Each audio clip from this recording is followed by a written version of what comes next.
ऊंट और 3 बेटे। बहुत पहले की बात है कि एक सुनसान गांव में एक बूढ़ा आदमी अपने 3 बेटों के साथ रहता था, जो कि एक सहरा के आसपास वाक़ था।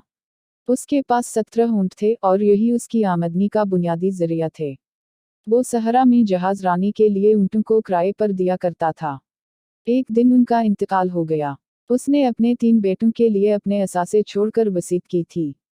नमाज जनाजा और दीगर वाजबात से फारग होने के बाद तीनों बेटों ने वसीयत पढ़ी। जबकि उनके वालिद ने अपनी तमाम जायदाद को 3 बराबर हिस्सों में तकसीम किया था, उसने 17 ऊंटों को मुख्तलिफ तरीक़े से तकसीम किया था।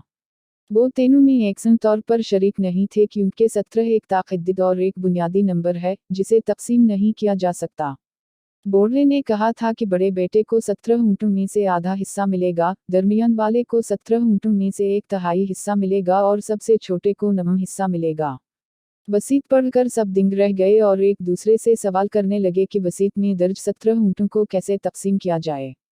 17 ऊंटों को तकसीम करना और 17 ऊंटों में से नसिफ बड़े को देना मुमकिन नहीं।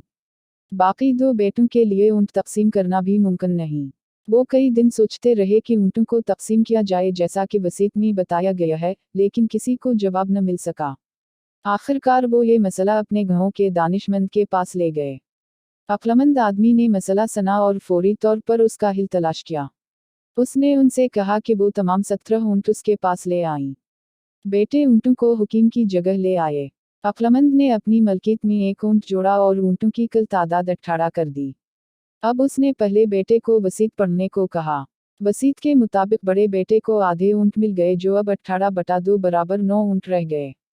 सबसे बड़े को उसके हिस्से के 9 ऊंट मिले।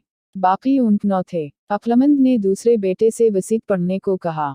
इसे कल ऊंटों का 1/3 हिस्सा दिया गया था। उसमें 18/3 बराबर 6 ऊंट आए।